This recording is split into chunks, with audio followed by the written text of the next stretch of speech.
Okay, so hello guys, magandang araw sa inyo and welcome back again na naman sa ating channel at sa panibagong video tutorial na naman. Okay, so bali continuation pa rin ito ng wiring diagram natin na patungkol sa pag-install ng ating mini driving light. Tulad nga ng sinabi ko mga boss, napakaraming paraan sa pag-install ng mini driving light. So yung una, walang relay. Yung pangalawa, gumamit tayo ng isang relay. Yung pangatlo, gumamit tayo ng dalawang relay which is standard. So yung pangapat, tatlong relay with the dual horn. So bali ngayon mga boss, mag-install tayo ng mini driving light na wala pa rin tayong gamit na relay, pero lalagyan natin siya ng passing switch. So napakadali lang ng diagram natin mga boss. At kung nakapag-install na kayo ng mini driving light, napaka-basic lang naman ito. Okay, so umpisa na natin mga boss. So tulad ng lagi nating inuumpisan mga boss, nag-uumpisa tayo sa battery natin, sa positive at negative ng battery natin, kasi nga yung mini driving light natin is nangailangan ng supply from battery. Okay, so sa battery natin mga boss, dyan nakatap yung wire ng fuse natin. Okay, so kung mapapansin nyo, yung blue, yan yung ating fuse. And tatakbo lang naman yan mga boss dito sa ating ignition switch. Okay, so ignition switch. Ngayon mga boss, kapag ka-in-on mo yung ignition switch, on, off, magkakaroon ng supply ngayon itong ating accessory wire. Okay, and take note mga boss, meron nga pala tayong iba't ibang uri or klase ng ignition switch. Meron tayong 2 wires ignition switch, meron tayong 4 wires ignition switch. So yun yung mga common na ignition switch na ginagamit natin sa ating mga motor or nakikita natin sa ating mga motor. So ngayon yung nakikita nyo mga boss is 2 wires lang. Ngayon kung 4 wires yung ignition switch nyo mga boss, so yung isang wire dyan is black na may stripes na white.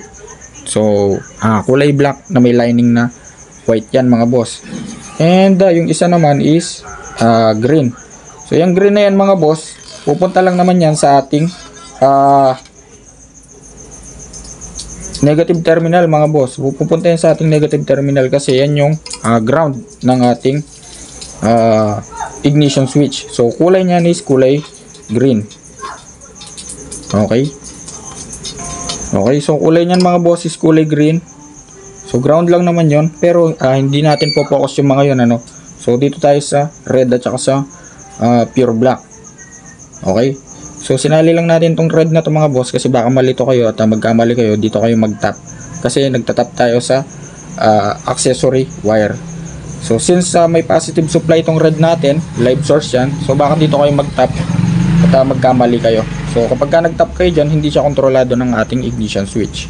Okay, so mabalik na tayo sa topic mga boss. Sa pag-install ng mini driving light, kailangan nga pala natin dyan is syempre domino switch, 3-way switch, or po pwedeng yung normal switch, pero mas maganda domino switch para mas matibay. At syempre yung ating mini driving light. Okay, so sa domino switch natin mga boss, may tatlong wire nga pala yan So yung isang wire dyan is yung common. So yun lang yung hahanapin natin dyan, which is siya yung papasukan ng supply at siya yung magbabato ng supply sa dalawang wire natin ng ating mini driving light. Okay, so dito sa diagram natin mga boss, yung common natin is yung kulay red. Yan. Pero kung bumili kayo ng domino switch mga boss, tapos ibang kulay yung nabili nyo, hindi katulad dito sa diagram, so hanapin nyo na lang yung common dyan. So ganun lang naman yung way ng pag-install natin gamit ang ating domino switch. Okay, so balik tayo sa diagram natin. So yung common is yung kulay red. Since tinap natin siya dito sa accessory wire, so kapag ka-in-on natin yung susi, automatically may supply na yung ating domino switch. Ngayon kapag ka nag-on tayo mga boss, itong isang guhit, for example itong isang guhit na to, so yan yung kulay blue na wire, so ibig sabihin kapag pinindot mo tong isang guhit, magkakaroon ngayon ng supply itong blue na wire natin. So imagine yan yung kulay white.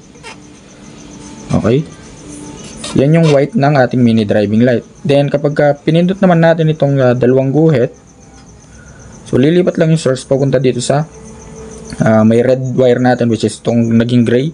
Yan, so naging gray siya. Ngayon yan yung ating yellow. Okay, so ganun lang kasimple mga boss. And nandito na yung pinaka-twist mga boss, yung passing.